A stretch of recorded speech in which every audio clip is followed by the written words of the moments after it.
So there's actually been movement on the Greenbean front. I broke my personal impasse. I was able to finally change the fluid in the differential. Yes, I dripped some on the ground, and that's what that is. This, I could not, for the love of me, get that fill port with the square hole in it out. I couldn't get it. I was trying everything you could possibly imagine. I finally got it. A massive triumph. And that meant I could change the fluid, and the fluid was disgusting. It was just like nasty smelling. And it separated into two different things. It was really weird. So I got all that crap out, and I found the only bottle of the right lubricant for this car in town. It had to be GL4 high pressure, which is what this is, SAE 90. That's what I put in it, filled it up, closed it. Did you know, I didn't know this, that I could feel the difference in how the car drove. Like the back end felt like silky. It cornered differently. It's hard for me to explain, but the difference in driving was marked. It really was. So that was a huge win. What else did I get done? Finally got this screwed down and in place the way it's supposed to be. And then I said, well, it's time. Finally, at long last, I've got to look at what is up with my carburetors, because this car runs so weirdly. Like it's running incredibly lean. Hang on just one moment.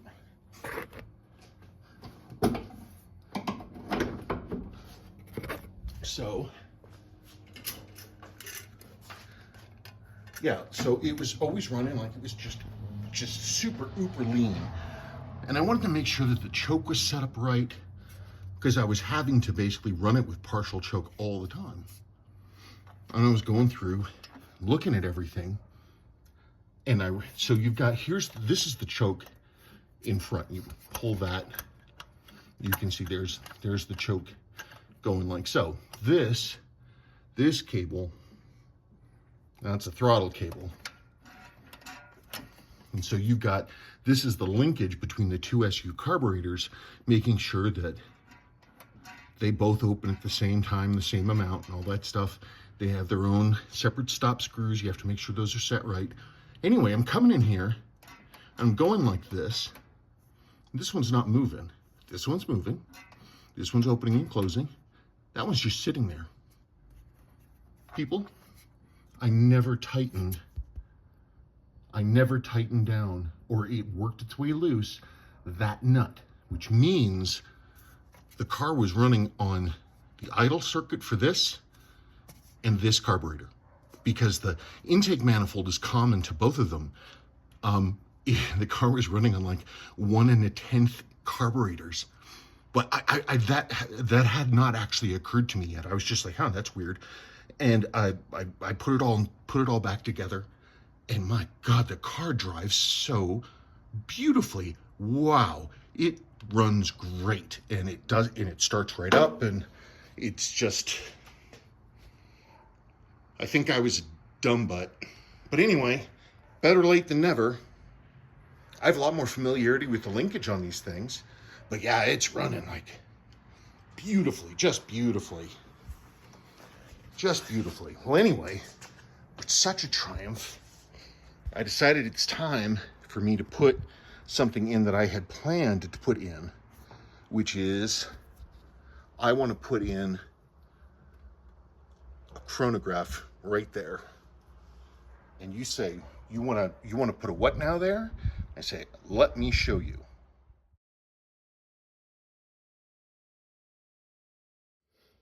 These are chronographs.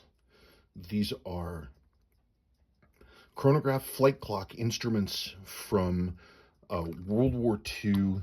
These were common bring back pieces as Allied troops overran Western Europe and then into Germany at the end of World War II, they would come across all these airfields. And they're just screwed into the dashboard of the instrument panel of an airplane. They're hand winders, they're clocks, they're cool. Get them out with 4 screws, fit in a pocket, bring it home. What a cool thing to bring back. And people would bring them back and have them made into like custom boxes and all kinds of stuff. Really cool. And they're relatively common. You can still find them. They're not that hard to find. That's because so many were saved by soldiers bringing them back from the war. They're just beautifully made. They are a 7-joule chronograph movement. Oh wait, I need to open this one. Here, you can see that one doesn't have that one has the protector plate. This is what they look like. This is really typical for how Swiss chronographs are done. This one, I don't remember why this one doesn't run. I think someone assembled it incorrectly, and it's got a shattered jewel. This is my desk clock.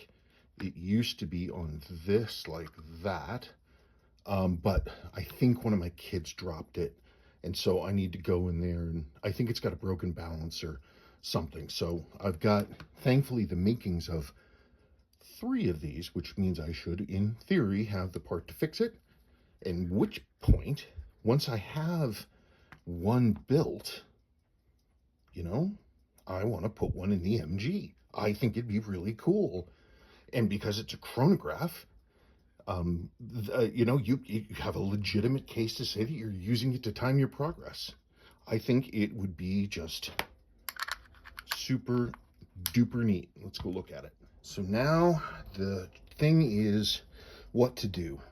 I think I have the makings of 2 complete watches, of chronographs. This one is really cool. Apparently there were 4 different types of these clocks that Junghans made. And this apparently is a type 2. This one is a type 4, I believe. As is that one. That one is also a type 4. This one's pretty cool. This is one of the ones where bring back somebody, for whatever reason, they ground off the top ears, so those ears are gone. It's too bad because the paint looks like, it was interesting. Hands are pretty damaged, and the loom is out of there. And the loom, by the way, is pure 100 grade A radium, so that's another issue to deal with. Any case, so I do have another case. I would have to do that wrinkle finish paint on it, clean it up.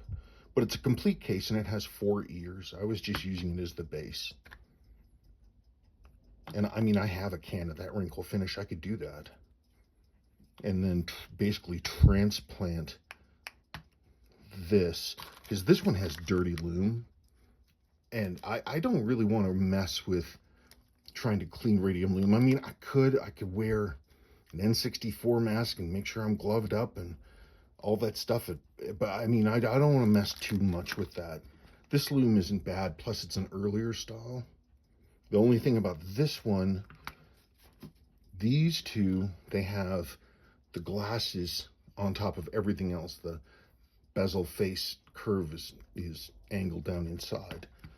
This is an earlier type with this pointer that goes around the inside, and so you've got all of this that I'm touching that's naked bare radium, as far as I know.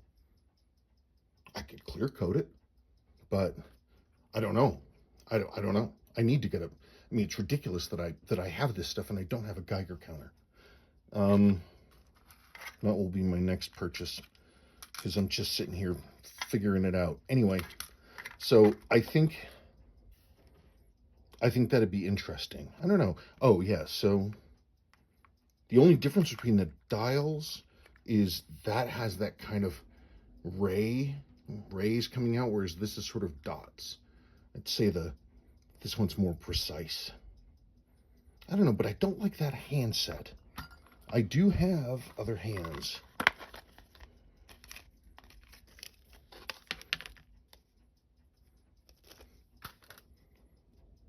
Yeah, I prefer this handset, the white handset. I think that looks better.